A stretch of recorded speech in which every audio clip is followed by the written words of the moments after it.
YouTube, welcome back to my Stage I Grom build. These things just came in. Basically, to finish my Stage I setup, I was going to get the fuel controller, which I chose from Dobeck Performance. And the two things that went really well were the OPMID gauge from hardracing.com. I'll go ahead and put those links down in the description for you guys. And basically it's a dual gauge pod that I got from RPM, owned by Mike Lee. This is actually their side project, the Grom stuff, and he's hoping to start doing a little bit more with more fabricated parts for the Grom. So basically what comes in this package is the gauge pod, which is, aluminum, and that's a dual gauge pod, so it's got room for the OPMID gauge and then also for the Dobeck system here. And it comes with, new screws for the handlebars, spacers, whatnot. The next thing we have here is the OPMID gauge from Hard Racing, and I'm just opening it up here, take it out. It's a really simple device. I really like the quality. Here are the connectors. You can see them very well. And that's what the gauge looks like. It's really small. So if you can imagine, the gauge will fit here, and then we'll have the button for the gauge on the side.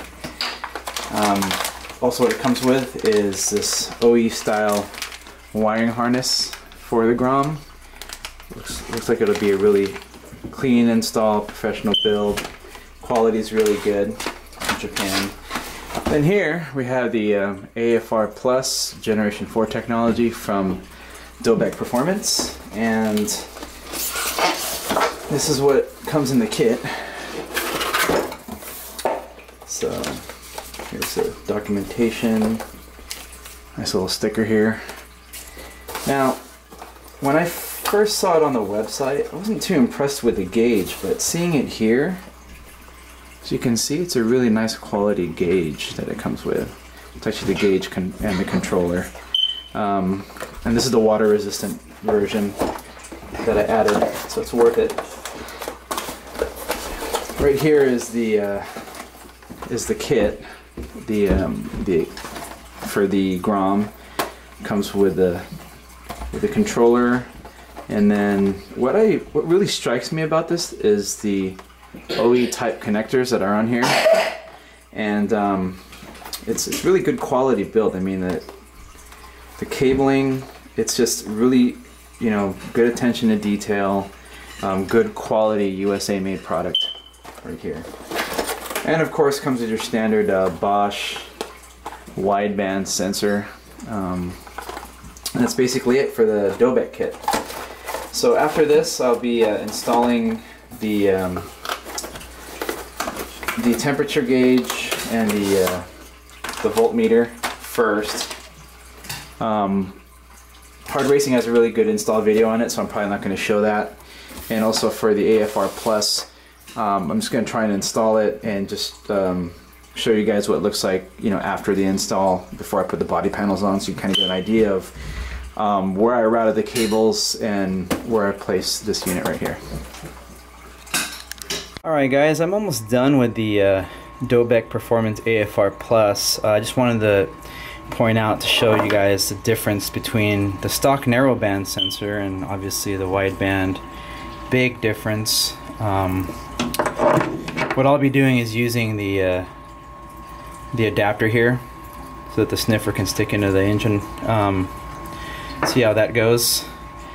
But I just found that really interesting, that the size comparison between the narrow and the wide. So basically here's where I'm at right now. I have the the wires tucked as best as I could. Basically you're bypassing some wires that have the connectors on them.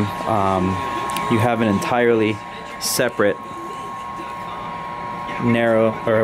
wideband connector that goes all the way to the brain here, and then over here where the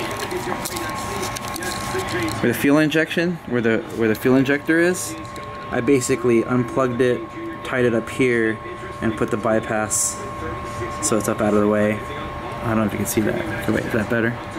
So it's up and out of the way, and then plug right into the injector. Alright, here it is. She's all buttoned up, ready to go. I'm going to fire up. I actually set the air fuel already, just to make sure, just in case I had to make any adjustments on the cabling, but it actually took longer to run the cables and actually connect it and hook it up, but here it goes.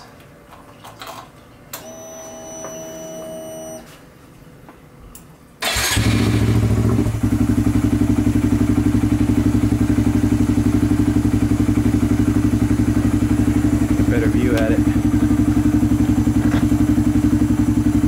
So basically, as I was adjusting the air fuel values prior to all this, as I was adjusting it, you could actually see the difference. You could hear the difference actually as you made it more rich or lean. This is the mode button, so these are my settings that I have, which is what Dobeck Performance recommends for the first time, and then I'll be tuning as I go along, and I'll share my values as I get more information on this. There's the temperature gauge, and then you can switch it to the voltage. Oh, sorry, there's the volts. And then there's the temperature. So far so good, looks great. That will be concluding my stage 1 build for now until something else comes out better, I guess. I'm not really sure, but other than a big bore kit. So my next video, I'll be doing part of my the next stage, which is the suspension upgrades. I still haven't decided yet what rear and front shock set I'll be going with, but for sure I'll be changing the tires to the Michelin Power Pures. Heard so many great things about them. If you have any questions, please feel free to go ahead and send me a message. You can, like and subscribe to my channel. I don't know if I'll be doing any more Grom type things because, this is pretty much a lot already. Anyways, hope you enjoyed the video. Thank you.